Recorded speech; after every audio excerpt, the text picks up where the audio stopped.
Okay, so reading Wikipedia, the Nakajima Ki84 Hayate. I think Hayate means like go fast in Japanese. But the Westerners nicknamed this the Frank.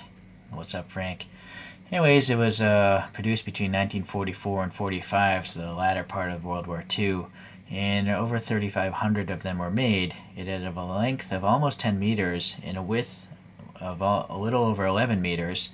It was powered by an 18-cylinder radial engine making 2,000 horsepower, and then that power could get up to 687 kilometers per hour, so that's pretty fast. Not as fast as a Mustang, but still pretty good. It was actually considered the best Japanese fighter at its time. It could also fly pretty high, so it could actually intercept B-29 bombers. Okay, so that's all I care to learn about. As you can see, mostly black and white. I want to show a sense of human scale there. More like that person way over there.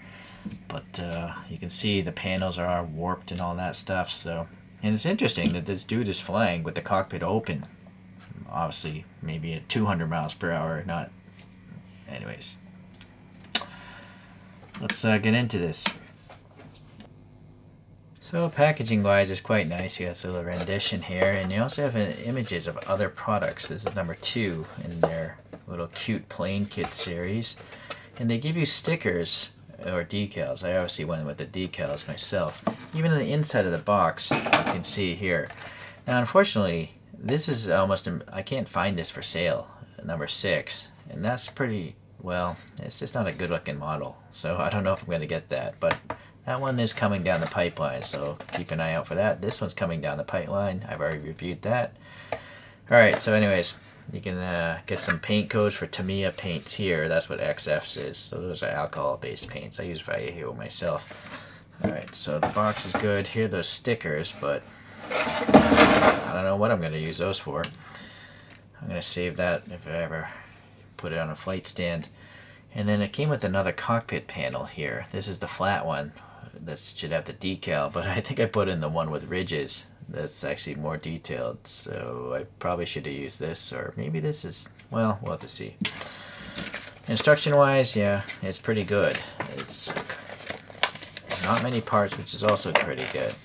So that's all repeating. Let's see. Yeah, this is all friction fit, but I did glue some parts anyways. That's no issues there, no issues there, no issues there. Alright, so actually there's no issues. Let me get a different angle of light and camera action.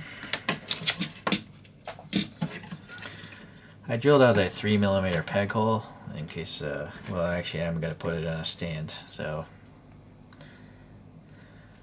the panel details, they're pretty nice down here. It's really hard to see with the white, but there's even like little rivet marks. Let me try to focus on my finger here.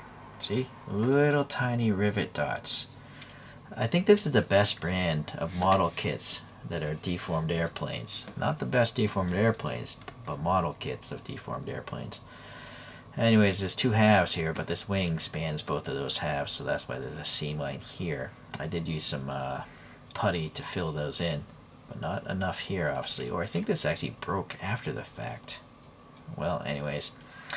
This gets trapped by those 2 halves, so you have to paint it afterwards. And this has these little flap details. Interesting that they would bother doing that. I don't think it's necessary myself, but... because they really don't even move much.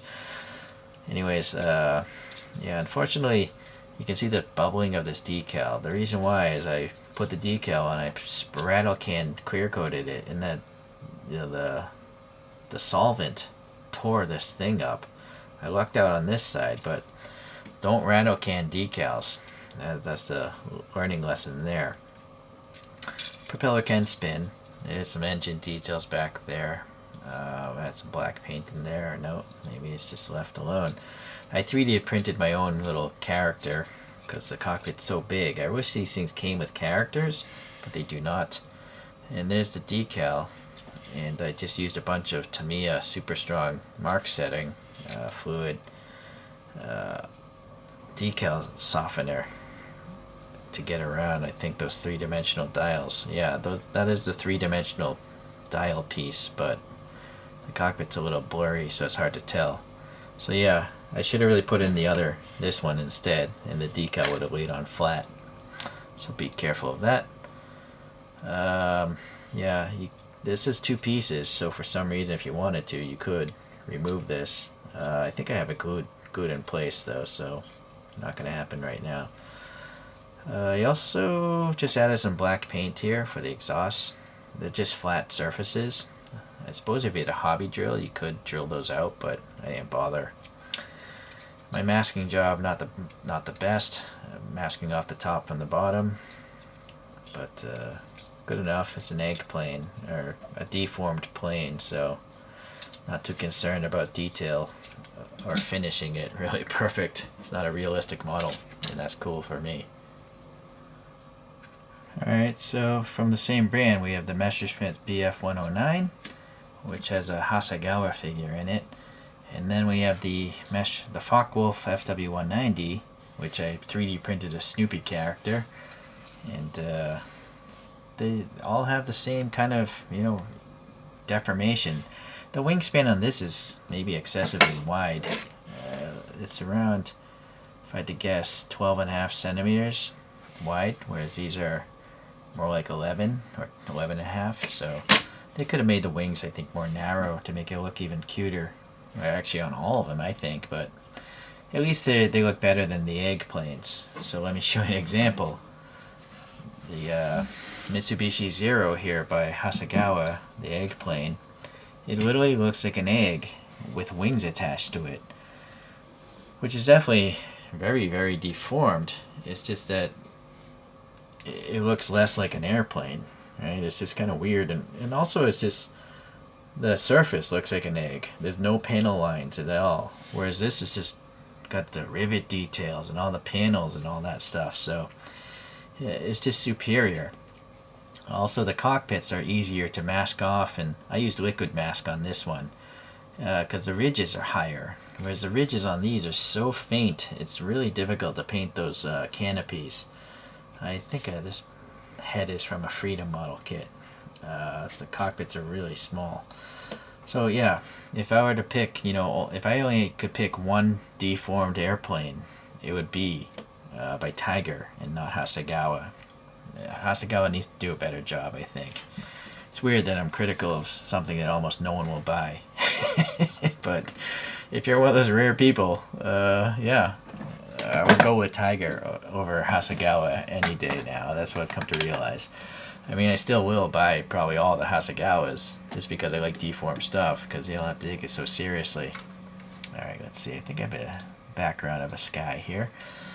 Alright, so yeah, Tiger is awesome. It's just that I'm not sure if they're going to make more model kits. I'm pretty new to making these things, and I'm hoping they do make some more model kits. Maybe more modern planes, like the X-15, that prototype scientific rocket plane. That thing would be crazy cool in deformed shape. Alright, well anyways, thanks for watching. We'll see you the next time I build one of these model kits.